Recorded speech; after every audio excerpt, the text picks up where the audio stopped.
बिस्मिल्लाहिर्रहमानिर्रहीम। नबी करीम सल्लल्लाहु अलैहि वसल्लम को अल्लाह ताला ने नस्ल इंसानी के लिए एक कामिल नमूना और उसवाए हसना बनाकर दुनिया में भेजा। आप सल्लल्लाहु अलैहि वसल्लम की पूरी ज़िंदगी को क़यामत की सुबह तक के लिए मायार बना दिया। हुजूर सल्लल्लाहु अलैहि वसल्लम की ज़िंदगी हमारे लिए रोशन है। आप सल्लल्लाहु अलैहि वसल्लम की विलादत व शहादत से लेकर रहलत तक का हर लम्हा अल्लाह ताला की मंशा से आप सल्लल्लाहु अलैहि वसल्लम की जानशीनों ने महफूज किया। आप सल्लल्लाहु अलैहि वसल्लम मेहमान के इकराम और ज़ियाफ़त का ख़ास हुक्म दिया है।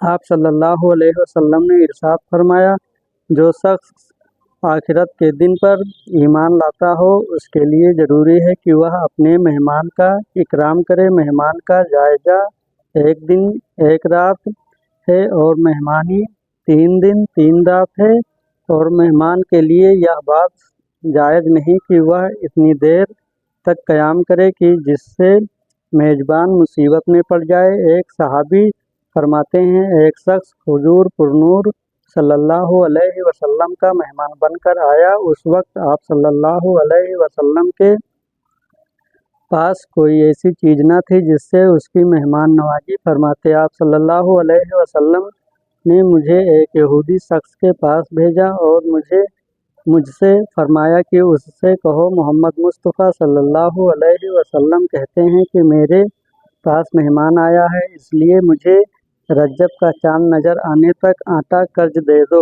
यहूदी ने कहा, उस वक्त तक आटा नहीं मिलेगा जब तक कोई चीज़ रहन न रखेंगे। मैं हुजूर अकरम सल्लल्लाहु अलैहि वसल्लम की बारगाह में हाजिर हुआ और उन्हें यहूदी की बात सुनाई तो आप सल्लल्लाहु अलैहि वसल्लम ने फरमाया, अल्लाह अज़्वजल की कसम, मैं आसमान में भी आमीन हूँ, ज़मीन पर भी आमीन हूँ। अगर मुझे आटा कर्ज दे देता या बेच देता तो मैं ज़रूर उसे अदा कर देता। अब तुम मेरी लोहे की जरा ले जाओ और उसे रहन रख दो। चुनांचा मैं वहाँ गिरा ले गया, उसे वहीं रखकर आटा ले आया। दीन इस्लाम में मेहमान नवाजी के मुताल्लिक जो बेहतरीन वसूल व अकायद है और जिस शानदार अंदाज में मेहमान नवाजी का हुक्म दिया गया है उसका जिक्र कुरान करीम में भी है, और उसकी मिसाल हमें आप सल्लल्लाहु अलैहि वसल्लम की सीरत में भी मिलती है।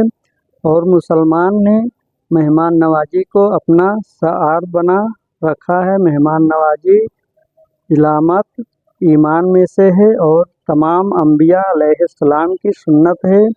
अल्लाह ताला ने कुरान में सैयदना इब्राहीम अलैहिस्सलाम की मेहमान नवाजी का जिक्र किया है। हज़रत इब्राहीम अलैहिस्सलाम बड़े मेहमान नवाज थे। अल्लाह रब्बुल इज़्ज़त का इरशाद है, तर्जुमा, और हमारे फरिश्ते इंसानी शक्ल में इब्राहीम के पास बेटा पैदा होने की खुशखबरी लेकर आए। उन्होंने सलाम किया। इब्राहीम अलैहिस्सलाम ने भी सलाम कहा और बगैर किसी ताख़ीर के गाय का भुना हुआ बछड़ा ले आए। उनके मेहमान नवाजी के लिए सबसे मालूम हुआ कि फरिश्ते से हज़रत इब्राहीम अलैहिस्सलाम के यहाँ इंसानी सूरत में पहुँचते थे और शुरू में उन्होंने अपना तारुफ नहीं कराया था, इसलिए हज़रत इब्राहीम अलैहिस्सलाम ने ख्याल किया यह कोई अजनबी मेहमान है और इनके आते ही फ़ौरन उनकी ज़ियाफ़त का इंतज़ाम फरमाया। हज़रत इब्राहीम अलैहिस्सलाम का मामूल यह था कि कभी तन्हा खाना न खाते थे, बल्कि हर खाने के वक्त तलाश करते थे कि कोई मेहमान आ जाए तो उसके साथ खाना खाया जाए। हज़रत इब्राहीम अलैहिस्सलाम ने अपने आदते मेहमान नवाजी के मुताबिक बाशक्ल इंसान आने वाले फरिश्तों को इंसान और मेहमान समझकर मेहमान नवाजी शुरू की और फ़ौरन ही एक तला हुआ बछड़ा सामने लेकर रख दिया। आने वालों की मेहमान नवाजी करना आदाब इस्लाम और अच्छे अखलाक में से है।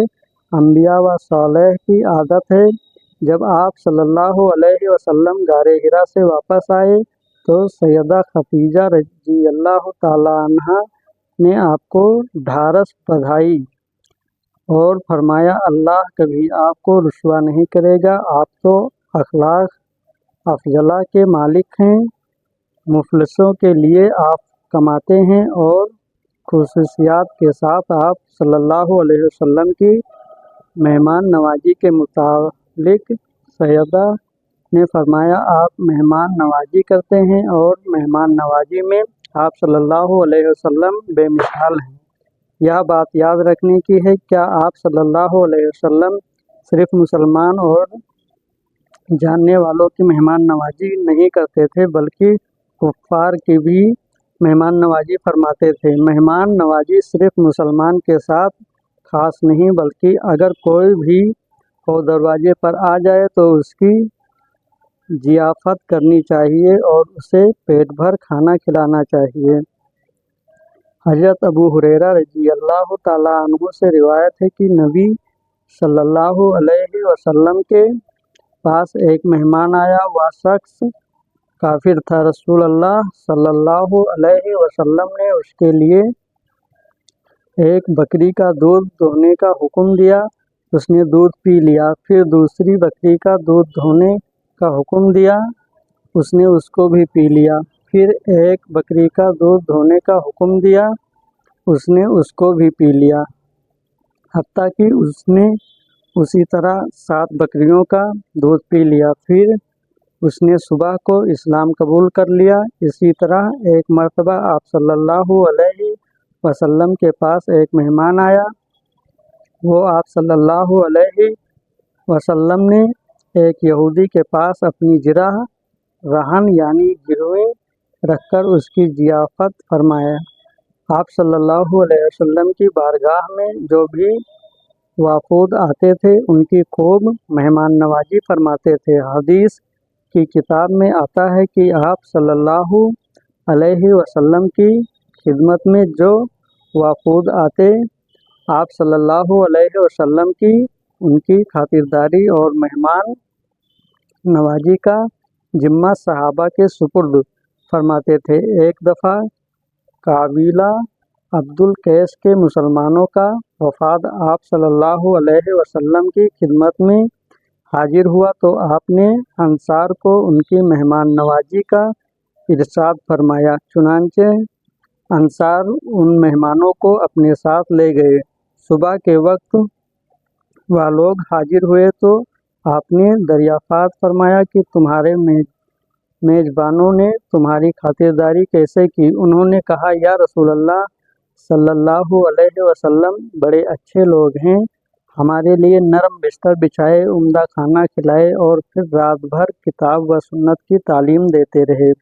بعض علماء کرام نے لکھا ہے کہ دیہاتوں اور گاؤں والوں پر میزبانی واجب ہے کہ جو شخص ان کے گاؤں میں ٹھہرے اس کی مہمان داری کرے، کیونکہ وہ کھانے کا کوئی دوسرا انتظام نہیں ہو سکتا اور شہر میں ہوٹل اور دیگر رہنے اور کھانے پینے وغیرہ سے اس کا انتظام ہو سکتا ہے، اس لیے شہر والوں پر میزبانی واجب نہیں بلکہ سنت اور مستحب ہے۔ ایک عورت کا شوہر روز کسی نہ کسی مہمان کو گھر لے آتا اور اپنی بیوی سے کہتا کہ ان کے لیے کھانے کا انتظام کرو۔ روزانہ وہ مہمان کے لیے کھانے تیار کرتی۔ آخرکار روز روز کے معاملے سے تنگ آ گئی اور ایک دن رسول پاک صلی اللہ علیہ وسلم کے پاس گئی اور کہنے لگی، یا رسول اللہ صلی اللہ علیہ وسلم میرا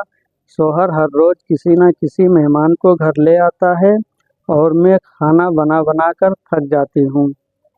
یا رسول اللہ صلی اللہ علیہ وسلم کوئی ایسا طریقہ بتائیں کہ میرا شوہر گھر میں مہمان نہ لائے۔ اس وقت نبی پاک صلی اللہ علیہ وسلم خاموش رہے اور وہ نبی پاک صلی اللہ علیہ وسلم کی خاموشی دیکھ کر گھر واپس آ گئی۔ اگلے دن نبی پاک صلی اللہ علیہ وسلم نے اس عورت کے شوہر کو بلایا اور کہا کہ کل میں تمہارا مہمان ہوں، वह आदमी बहुत खुश हुआ और घर आकर अपनी बीवी को बताया कि आज नबी पाक सल्लल्लाहु अलैहि वसल्लम हमारे मेहमान बन के आएंगे।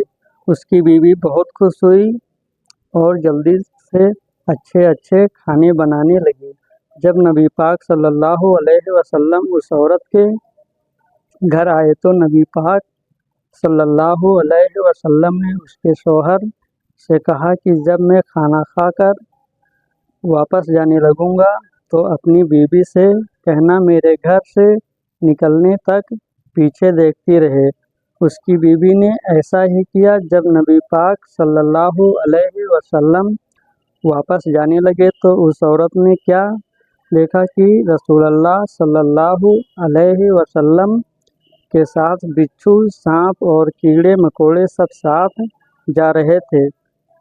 वह यह मंजर देखकर बेहोश हो गई। अगले दिन फिर नबी पाक सल्लल्लाहु अलैहि वसल्लम के पास गई तो नबी पाक सल्लल्लाहु अलैहि वसल्लम ने उस औरत को बताया कि मेहमान अपना नसीब खुद लेकर आता है और जो मेहमान के लिए मेहनत की जाती है उसके बदले जब वह वापस जाता है तो साथ उस घर से सारी बलाओं और उस घर के सारे गुनाह साथ ले जाता है। इसलिए घर आए मेहमान की कद्र करें और खुशी खुशी मेहमान नवाजी ज़रूर करें। मेहमान अल्लाह की रहमत है जो अपना नसीब लेकर आते हैं।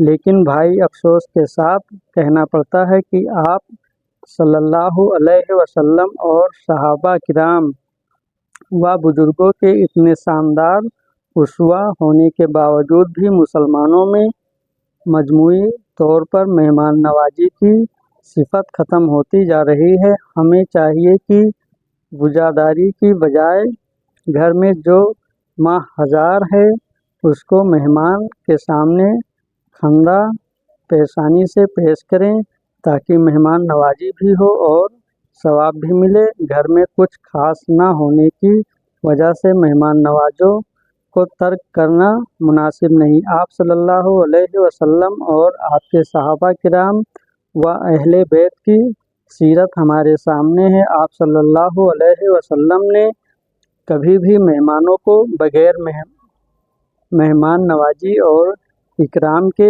नहीं जाने दिया। आप सल्लल्लाहु अलैहि वसल्लम ने हमें तरीका भी सिखाया कि किस तरह मेहमान की मेहमान नवाजी करनी चाहिए और कितने दिन तक करनी है, और साथ यह भी बताया कि मेज़बान को क्या करना चाहिए और उन तमाम हरकत व सिकानात से बचने की तरकीब दी जिनसे मेहमान को तकलीफ़ का एहसास ना हुआ। यकीनन ऐसा करने से बाहनी मोहब्बत कम होकर मेहमान नवाजी एक रस्म बन जाती है जिससे इस्लामी अखवात व मोहब्बत का रिश्ता कम ना होता है और मुआशरा तबाही की तरफ चला जाता है। अल्लाह हम सबको हिदायत दे और हमें मेहमान नवाजी करने की तौफीक अता फरमाए। अल्लाह ताला जहाँ कहीं भी मुसलमान भाई हमारे मौजूद हैं उनकी परेशानियों को ख़त्म कर दे और मुसलमान की जान माल इज्जत की हिफाजत फरमाए। अल्लाह ताला हमारे वालिदैन की हिफाजत फरमाए। अल्लाह ताला इस्लाम का बोलबाला करे, आमीन। दोस्तों, चैनल को सब्सक्राइब कर लीजिए और साथ में बेल आइकन को भी दबा दीजिए ताकि जब भी कोई इस तरह की वीडियो में अपलोड करूं तो आप तक पहुंच जाए। मिलते हैं नेक्स्ट वीडियो में। जब तक के लिए खुदा हाफिज़ दोस्तों।